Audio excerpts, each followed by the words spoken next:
네, 안녕하십니까. 전 그 SK 가스에서 근무하고 있는 이치현이라고 하고요. 저는 건설환경공학부 02학번 학생이었습니다. 차수원 교수님 나와 계신데 오랜만에 뵈서 반갑습니다. 네.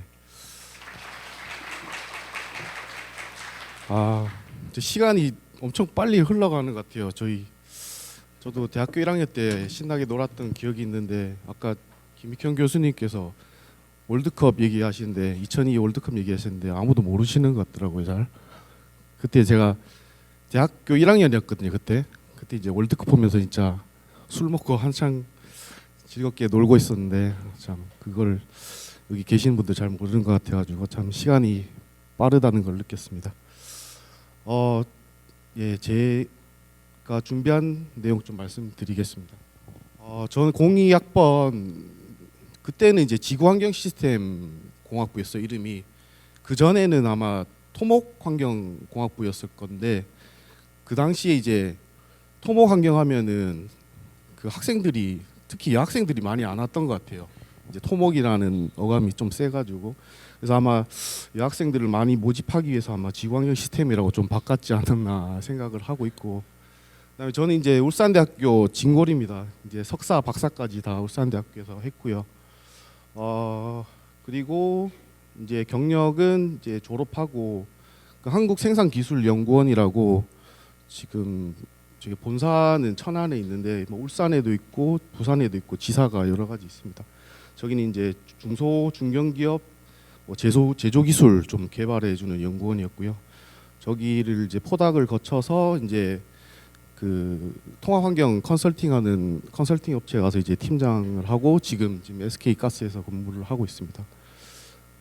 수상 실적은 학교에서 공부를 조금 열심히 해서 뭐 성적 우수상도 받았었고 이제 학부 졸업할 때는 이제 뭐 과 수석까지 해서 이제 학장상도 받았었고요. 이 가스에 와서도 좀 활동을 많이 해서 좀 상을 좀 몇 개 받은 실적이 있습니다. 제 수능 때부터 말씀드리면 저희 때가 불수능이라고 했어요. 2001년도 수능 때 너무 쉽게 나와가지고 대학교 이제 진학할 때 분별력이 없어졌다. 그래서 좀 어렵게 내겠다 했는데 너무 어렵게 내가지고 거의 이제 뭐 한 67점 정도 다 하락을 했어요. 중상위권에 있던 학생들이. 저도 고등학교 때 모의고사 치면 한 320, 그때 400점이 만점이었고요. 잘하는 건 아니었는데 320점 정도 나오다가 250점까지 떨어졌어요. 그래서 나는 어디를 가야 되나 엄청 고민을 많이 했었죠. 근데 저는 또 꿈이 있었습니다. 아까 여쭤보려고 좀 숨겨놨었는데 이분이 누군지 아시는 분 계신가요? 아까 답이 나와가지고 그 엘고어라는 사람이고 미국 사람입니다. 그 불편한 진실이라는 다큐멘터리에 출연도 하셨는데 그 온실가스에 대한 그 기후 변화의 심각성을 좀 많이 알리신 분이고, 이분이 이제 미국 정치가하고 또 환경운동가였고 25대 부통령까지 하셨고 2007년에는 이 기후 변화 운동을 하시면서 이제 노벨 평화상까지 받으셨어요. 그래서 이분을 보면서 제가 기후 변화에 의해서 이제 그 네거티브 이펙트가 이제 저희 후손한테도 갈 수 있다. 우리가 이제 이미 배출한 온실가스는 사라지기 어렵다라는 사실을 알게 되고 이제 후손들에게 좋은 환경을 물려주고 싶어서 이제 환경공학을 좀 하고 싶었고요. 나중에 말씀드리겠지만 이제 점점 꿈에 대한 명확화가 돼서 이제 환경공학 쪽 교수님이 되고도 싶었습니다. 그래서 제가 성적이 안 나왔잖아요. 안 나왔지만 이제 환경공학과를 가고 싶었고 그래도 울산에 있으면서도 지방대에서 좀 괜찮은 울산대학교를 가자. 그래서 이제 점수 맞춰서 이제 울산대학교로 이제 환경공학과로 이제 진학을 하게 됐습니다. 그래서 후손들을 위해서 공부를 열심히 했냐? 이제 1학년 성적이거든요. 오랜만에 그 대학교 유인 들어가서 봤는데 보시면 뭐 99명 중에 62등, 뭐 32등 이렇게 했어요. 다 1학년 분들 많이 계신가요? 아, 여기 어딘지 아십니까? 첫 번째 그림 바보사거리, 두 번째 그림 막동이죠. 저기서 뭐 합니까? 술 먹고 놀죠. 예, 저 술 먹고 한참 실컷 놀았습니다. 소주도 마시고 맥주도 마시고. 여기 불행히도 저희 회장님은 안 계시네요. 예, 술을 많이 먹고 이제 공부는 좀 덜했죠. 그래서 성적이 저렇게 나왔고 정신 차리자 해서 이제 군대를 가게 됩니다. 저희 때 육군 육군 지원을 했는데 이게 너무 늦게 순위가 나와서 그냥 좀 빨리 갈 수 있는 곳을 가자 해서 해군을 선택을 했고요. 해군에 가서 이제 지금 보면 이제 제복 입고 멋있지 않습니까? 그냥 멋있는 생활을 하겠다 했는데 제가 이제 갑판병이라는 직군을 갔는데 뭘 하냐면 여기 이제 배에 녹슨데 이제 페인트 까고 페인트 칠하고 그다음에 부두에 정박할 때 저런 10인치 되는 저기 10인치나 한 5인치 되는 저 호줄을 막 잡아 당기고 마지막 사진은 이제 그 함교라고 있는데 함교 옆에 외부에서 보통 레이더가 이렇게 다 배가 갈 때 앞에 있는 장애물을 확인을 하는데 걔가 잡지 못하는 것들을 뭐 부표라든지 이런 것들을 보기 위해 관찰하기 위해서 저 견시라는 업무를 합니다. 그래서 저건 이제 밖에 나가서 하는데 한겨울에 진짜 동해 바다, 남해 바다 가는데 엄청 바람도 많이 불거든요. 그래서 저런 데서 밖에 나가서 저렇게 견시를 보고 막 엄청 고생을 했습니다. 그래서 이제 군대에서 고생을 하면서 자 가만히 앉아 있어서 공부하는 게 제일 쉽구나 이렇게 생각을 했고 이제 또 정신 차리고 열심히 했습니다. 그래서 이제 85명 중에 12등, 뭐 4등, 2등, 1등, 1등 하다가 이제 결국에 이제 과 수석으로 졸업을 할 수 있게 되었고요. 그래서 군대 가서 참 느낀 점이 많았던 것 같습니다. 그래서 이런 뭐 장학증서도 받았고 그다음에 뭐 졸업하면서 저 우수상도 받았고 이런 실적도 있었습니다. 그러니까 저도 옛날 사진 좀 찾아봤는데 없어서 이게 2008년도에 졸업 사진 찍은 건데 가운데 이제 접니다. 지금은 살이 많이 쪘는데 저 때는 좀 날씬했고 저 때 미용실 갔는데 저는 앞머리 너무 많이 잘라가지고 미용사분이 좀 사진이 마음에 안 들게 나왔는데 예, 한번 즐거우시라고 한번 넣어봤고요. 그래서 제 목표가 이제 환경공학과 교수기 때문에 교수를 하려면 이제 대학원을 진학을 해야 되겠죠. 그래서 건설환경공학부에 저희 이병규 교수님이라고 대기환경 연구하시는 교수님 계신데 그분 대학원에 들어가서 이제 뭐 실내 대기질하고 뭐 폐기물 재활용, 그다음에 광촉매 이런 연구들을 같이 했고요. 위에 사진은 이제 국내 대기환경학회 교수님하고 이제 갔던 사진이고 또 연구실에 외국 학생들이 많아요. 그래서 대학원 오면은 뭐 다른 연구실은 모르겠는데 외국 학생이 많아서 이제 실생활에서 영어를 사용하기 때문에 영어 실력이 많이 늡니다. 저도 이제 대학원 가기 전까지 이제 뭐 토익만 쳐봤지 이렇게 얘기하는 거는 잘 못했는데 대학원에 가서 좀 영어 대화하는 능력이 좀 많이 늘어난 것 같고 그다음에 대학원 생활하면서 또 학회도 많이 가서 발표도 했고요.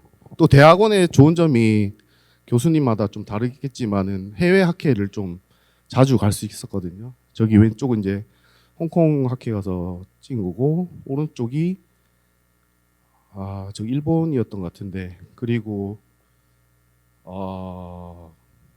잘 가기 어려운 호주도 갔었고 학회로 아일랜드도 갔었고 제일 좋았던 게 멕시코 칸쿤이라고 그때는 이제 거기가 아마 신혼여행지인 걸로 알고 있는데 와이프랑 못 가고 이제 교수님이랑 갔어요.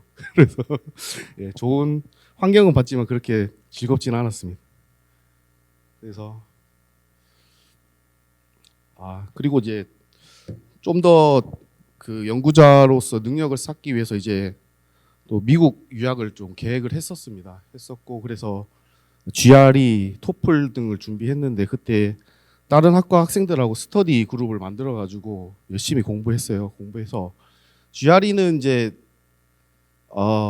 이게 한국에서 시험이 없어요. 이게 IBT 기반인데 컴퓨터로 쳐야 되거든요. 그래서 일본 제일 가까운 게 일본 오사카 가서 시험을 쳐야 되는데 첫 번째는 점수를 잘 못 받았고 이제 두 번째 가가지고 630점 정도 받아서 좀 두 번 만에 좀 성공을 했고 토플도 이제 스터디하면서 좀 저기 미국 대학원에서 요구하는 학점까지 점수까지 받았었습니다. 근데 불행하게도 좀 여러 교수님하고 컨택을 했는데 저를 원하시는 분이 안 계셔서 결국에는 못 가게 됐어요. 그게 좀 아쉬운 점이고 그래서 저희 울산대학교에서 박사학위를 받고 졸업을 했습니다. 그리고 좀 더 연구자 능력을 쌓기 위해서 이제 한국생산기술연구원으로 왔죠. 그때 이제 포스트 닥터로 가서 이제 계약직으로 갔거든요. 계약직으로 왔고 저기 수질 대기 오염 저감하고 그다음에 CO2 이산화탄소 포집하는 그런 그 기술들 개발하는 연구를 했었고 그때 포스트 닥터로 계약직으로 가 있었는데 그때 문재인 정부였을 겁니다. 그때 이제 비정규직 정규직 전환이라는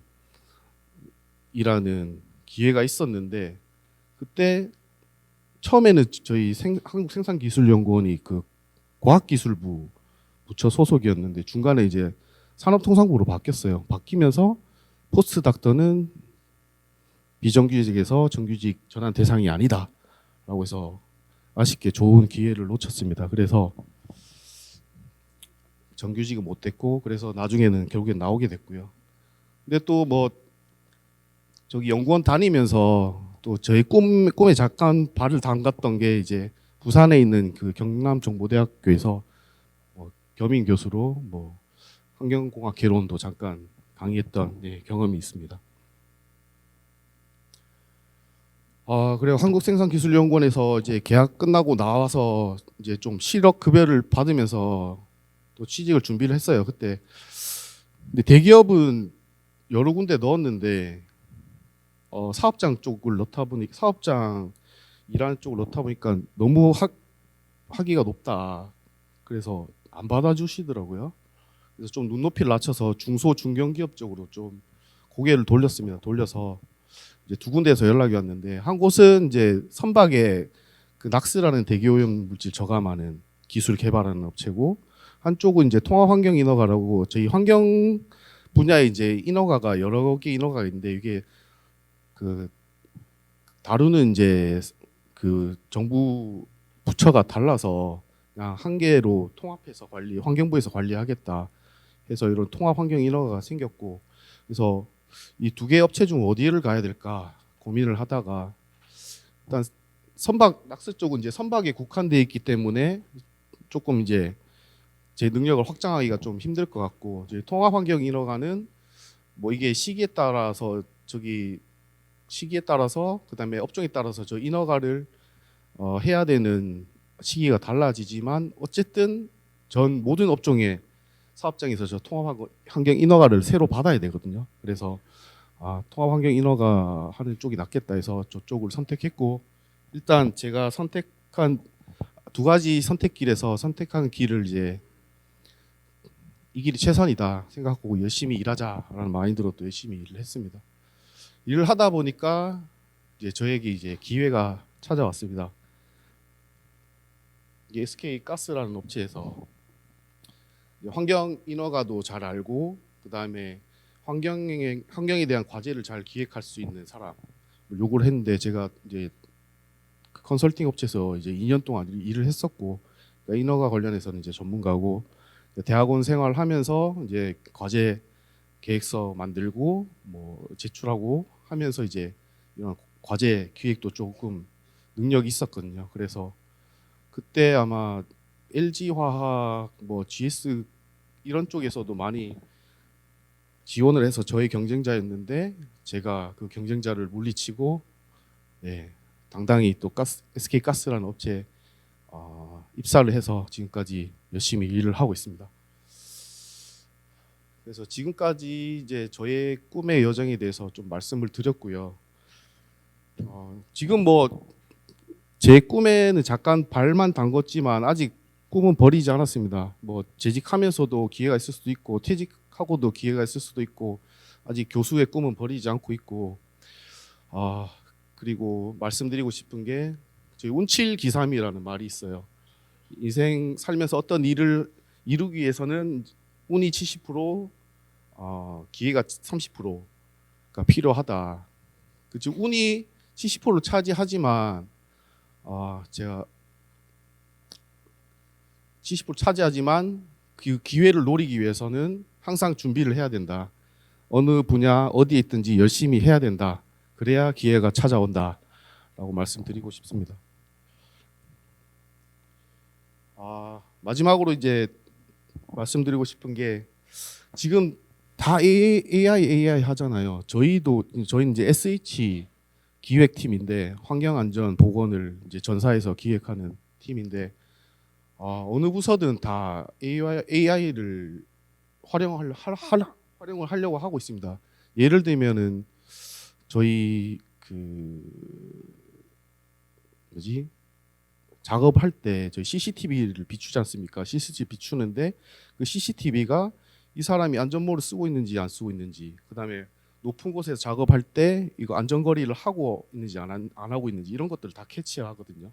그것도 AI를 다 활용할 수 있고, 그다음에 저희 법규가 개정되면은 이제 계속 실시간으로 팔로우하기 어려운데 그것도 이제 AI를 활용해서 법제처에 실시간으로 이제 바뀌는 신규 법규를 찾아가지고 그 법규는 무엇이고 회사에 어떻게 적용되고 어떻게 후속 조치를 해야 된다까지 다 알려주고 있거든요. 그래서 AI를 잘 활용하고 개발할 수 있는 능력을 좀 많이 어떤 분야라도 키우셨으면 좋겠다.